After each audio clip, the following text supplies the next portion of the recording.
Dear brothers and sisters, Umar is a special person. We said that the unique thing about Abu Bakr was his iman. With Omar Ibn Al Khattab, it's his personality. He had a unique personality. History does not produce men like Umar. Rasulullah said, and this hadith is in Bukhari and Muslim, if there's going to be a prophet after me, it would be Umar. Majority of his nights, he would walk the streets of Medina Munawwara. He would walk the outskirts of Medina Munawwara.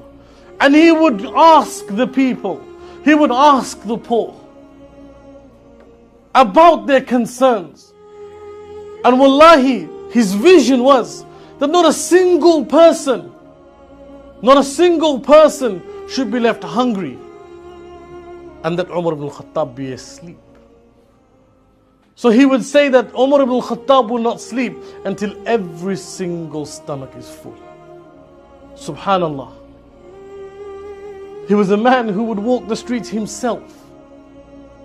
So on this one occasion, Umar Ibn Al Khattab radiallahu anhu is walking towards a place called Harra. And he has his servant with him known as Aslam.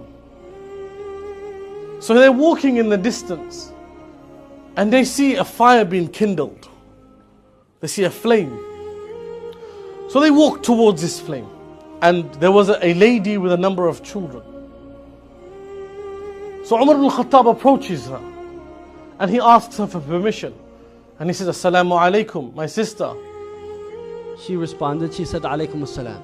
He said, A'adnu, can I come near? She said, you come near for good, otherwise stay away. Umar Ibn Al Khattab, he approached her and she was surrounded with her little ones and they were crying. He said, what's the problem? She said, we are here because of the cold weather and hunger. They were traveling and they couldn't go any further. They were so hungry and tired. They set camp in that area and the children were very hungry, so they were crying constantly. And Umar Ibn Khattab said, so what is this? She said, this is water that is boiling. I'm trying to keep the kids preoccupied with it. What she did was, she was boiling rocks in water. Rocks, stones, she just dropped them in that pot and she was boiling it so that she could tell the kids that food is coming until they become tired and sleep. She just wants them to get off crying because they were crying constantly. So she said, all right, don't worry, food is coming. And she's boiling for them rocks with the hope that eventually they'll get tired and fall asleep. What did she say? She said, we are cold and we are so hungry, and Allah Azza wa Jal will be the judge between us and Umar.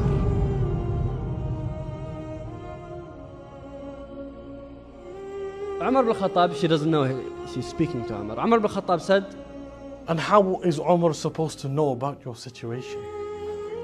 And she replies that the Amir al-Mu'mineen should come to find out how we are. Umar should know how we are. Why is Umar the Amir al-Mu'mineen? Why does he not know about my circumstances? Immediately he leaves.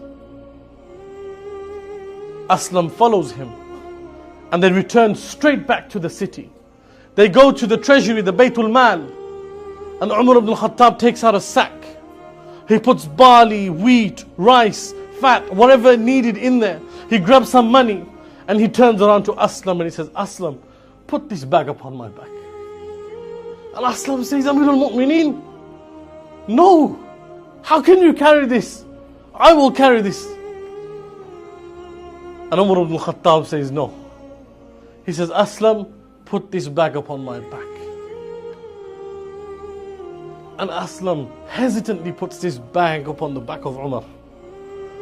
And Umar carries the bag upon his back and he walks in a hurried pace back to Harra.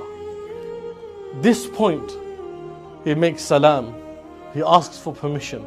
He goes inside and he asks the sister to move away. And he, Umar radiallahu anh, begins to cook. He didn't give it to her and tell her, you cook. He was cooking. Subhanallah, the servant said, Aslam said, I saw Umar Ibn Khattab bending under the pot to blow into the fire. And I was seeing smoke going through his beard.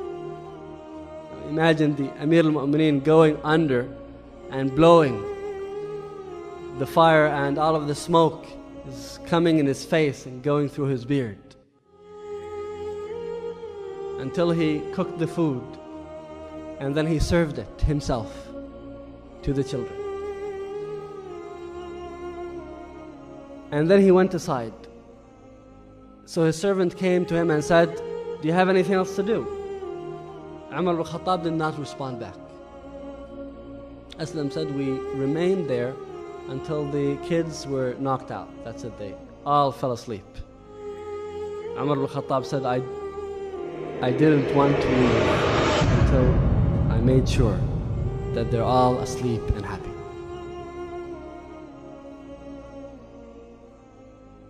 Before he left, this woman told Umar ibn Khattab, you deserve to be the Khalifa more than Umar ibn Khattab.